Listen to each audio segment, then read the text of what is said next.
Hello, I'm John J. DeGioia, the president of Georgetown University, and I'm joined by the Archbishop of Canterbury, the Most Reverend Dr. Rowan Williams, to discuss the Building Bridges Seminar. Archbishop Williams, thank you for joining us. Thank you. You're at Georgetown for the 9th Annual Building Bridges Seminar. Could you please tell us something about the origins of the initiative in Christian-Muslim dialogue? The origin of the seminar was really around the time of the aftermath of 9/11, when a number of people in the UK, including my predecessor, Archbishop Carey, felt it was time to take a decisive new initiative about opening up conversation between the Christian and the Muslim worlds. That was the origin. Originally a small, fairly select group of people for a brief conference. It's grown over the years into a much more serious, engaged, protracted thing. I understand that after the first seminar, you've chaired all of the 8 following seminars, each of them lasting 3 days, involving many different locations around the world. This has been a major commitment on your part. Could you explain why you've seen building bridges as such a priority? People occasionally ask, what is it that building bridges contributes to the Christian-Muslim dialogue that other kinds of dialogue don't? And for me, it's been the very distinctive experience of working together on texts that we're all reading, including our scriptural texts, creating a kind of common world of reference and understanding through reading texts together, and all the intimacy and ease of conversation that comes out of that kind of experience.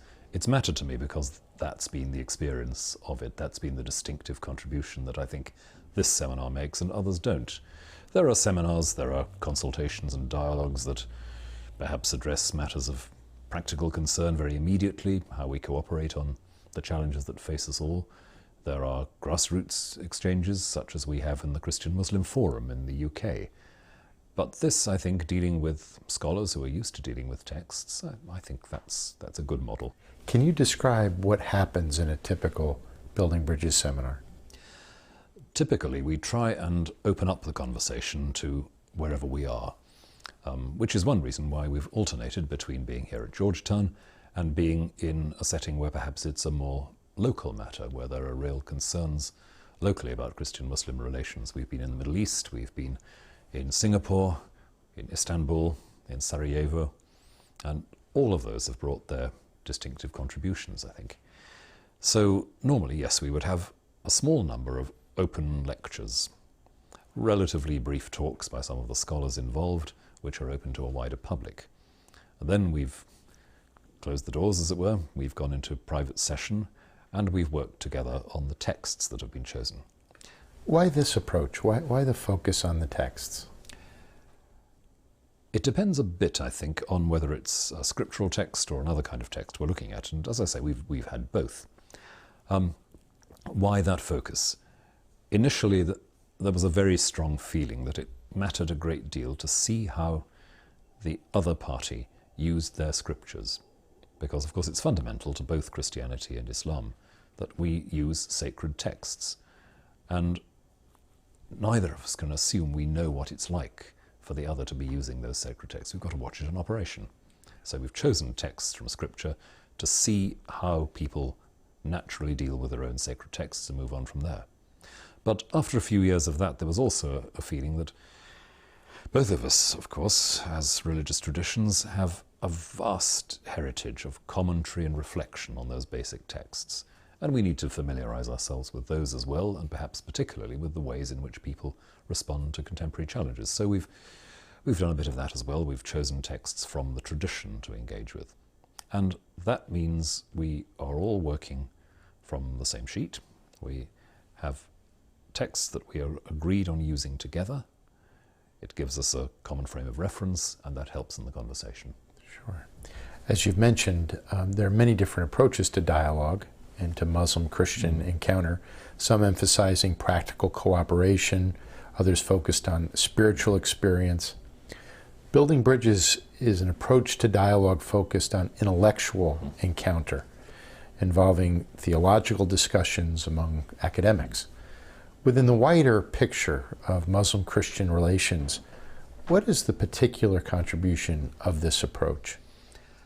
I think that a dialogue between intellectuals in this way is one mode of showing that we take each other seriously.